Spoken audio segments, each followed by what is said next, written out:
আসসালামু আলাইকুম। এই ভিডিও যারা দেখবেন সকলের প্রতি রইল দোয়া ও ভালোবাসা। আজকে দেখেন একটা বিশেষ টপিকে আমি কথা বলতে চাচ্ছি। যাই হোক, আমি একজন বিজনেসম্যান, আমার আসলে এগুলো বলাও ঠিক না। কিন্তু দেখেন, দেশটা আমারও, দেশটা সবার। তাই দেখেন, আপনারা শুধু এই ভিডিওটা একটু দেখেন আগে। আমি ছোট একটা ভিডিও দেখাই, এটা দেখেন একটু।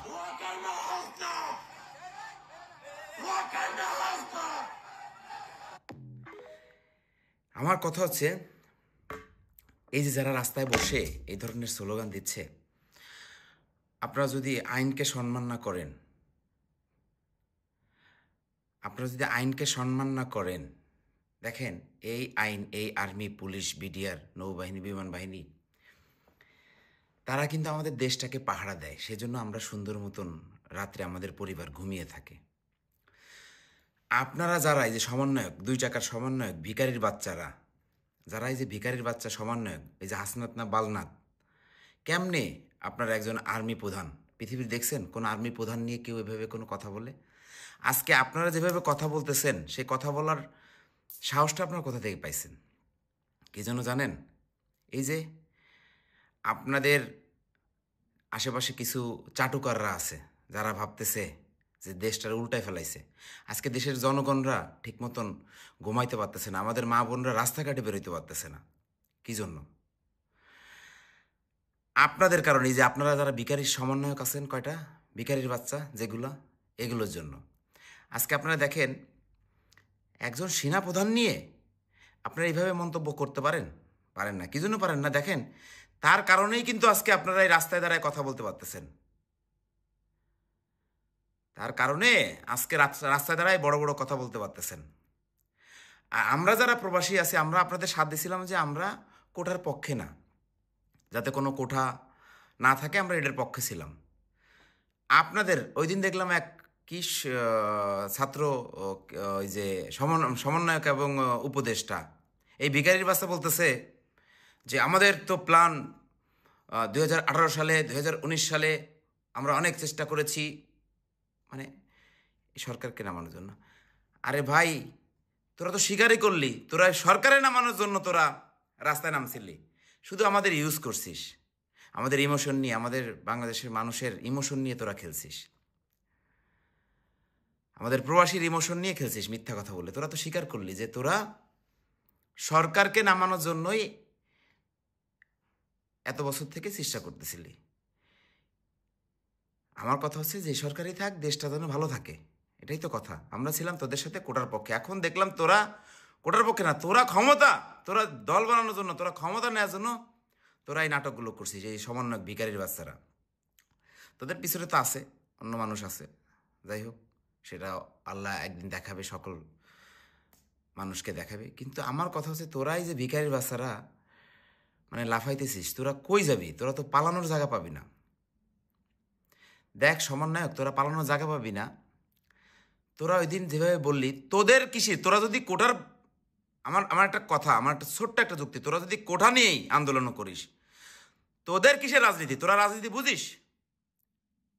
তোরা কোনো রাজনীতি বুঝিস? এই সমন্বয়ক ভিখারির বাচ্চারা, তোরা কোনো রাজনীতি বুঝিস? আমারে বল, তোদের কিসের রাজনীতি দরকার? তোরা পড়ালেখা করিস, পড়ালেখা করবি। তোরা এখন মানে রাস্তায় এসে একজন দেশ রক্ষা করে, একজন আর্মি, তুই একজন আর্মি নিয়ে তো, তুই তো পুরো আর্মি নিয়ে কথা বলছিস। আর্মিরা এইভাবে কথা বলছিস, পুরো আর্মির গায়ে তোরা কলঙ্ক দিছিস। শালার পোশালারা, এই আর্মি আছে, এই পুলিশ আছে বিদায় তোমার মা বোন এখনো ঘরে ঠিক মতো আছে। আইনকে শ্রদ্ধা করো। আইনকে শ্রদ্ধা না করলে রাস্তাঘাটে বেটারা কয়দিন পরে তোমাদের ল্যাংটা করে পিটাবে, সমন্বয়কের বাচ্চারা, ভিখারির বাচ্চারা। এখনো সময় আছে, ভালো হয়ে যাও। তোমরা এক একজন বলে, মানে এ হচ্ছে মেন আমাদের কি আহ, মানে ওই যে আমাদের উপদেষ্টা একদিন বলল যে এই ছেলেটা হচ্ছে আমাদের এই সকল প্ল্যানের মাস্টার মাইন্ড। আরে এটা যদি আমরা আগে জানতাম যে তোরা এই বালের মাইন্ড না সালের মাইন্ড, তোকে জুতা দিয়ে লাথি মারতাম এক একটারে। হ্যাঁ, মাস্টার মাইন্ড তো দাও তোমরা। মানুষ, আমাদের মা বোনরা রাস্তায় বেরোইতে পারতেছে না, দেশের অবস্থা কত খারাপ করে ফেলছিস তোরা। শুধু এই ভিখারির বাচ্চারা, তোদের কিসের রাজনীতি? একজন বাহিনীর প্রধান, সে আমাদের দেশের সকল ব্যাপার নিয়ে মাথা ঘামানো এবং নাক গলানোর অধিকার সে রাখে। কি জন্য? তারা আমাদের দেশের মানুষের মাথার ছায়া, তারা আমাদের দেশের মানুষের মাথার ছায়া, তারা আমাদের যেটা করবে আমাদের ভালোর জন্য করতেছে। আর তোমরা মানে কি বললা, আমি এই মিছিলটা শুনে আমি তো কি বলবো, তোদের মতন কিছু ভিখারির বাচ্চাদের জন্য আজকে আমাদের দেশের এই অবস্থা। তোরা ভালো হয়ে যা সমন্বয়ক, এখনো সময় আছে, পালানো তো জায়গা পাবিই না। তোরা পালাইলে তোদের মানে কি বলবো, কারো পরিবার নিয়ে কথা বলতে চাচ্ছি না।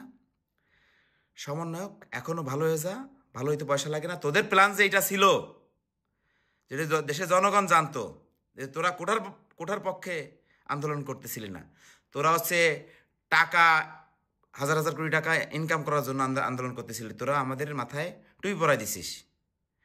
আমাদের দেশের মানুষ তো সবই বলতে গেলে বেশিরভাগ কি বলবো, বলো, যেদিকে যায় মানুষ সেই দিকেই মানে না বুঝেই চিল্লায়। আমরাও চিল্লাইছি প্রবাস থেকে। যাই হোক, আমাদের দোষ না, আমরা আমাদের ফ্যামিলির দিক তাকাইতে গেছিলাম, কিন্তু আমরা ভুল করে অমানুষদের মানুষ ভেবে ফেলছি। তো দেখ, তোরা মাঠে আসছিলি, আমরা ভাবছিলাম তোরা কোঠার জন্য মাঠে আসছিলি। তোরা ওই দিন যে একজন উপদেষ্টা, ছাত্র উপদেষ্টা যে করলো, বক্তব্য দিল, ওটা শুনে আমি বুঝছি যে তোদের 24, তোদের 18, তোদের 19 সালে বিভিন্ন সময় বিভিন্ন প্ল্যান ছিল এই সরকারকে সরানোর, কিন্তু শুধু কোঠাটারে ইউজ করছিস, কোঠা আন্দোলন বলে। বেকারের বাচ্চারা, আজকে দেশের অবস্থাটা তোরা কী করছিস দেশটাকে, এটার ফল তোরা পাবি না? অবশ্যই পাবি, অবশ্যই পাবি। তোদের লাস্ট ওয়ার্নিং দিয়ে রাখতেছি, কোনো বাহিনী নিয়ে আর কথা বলবি না।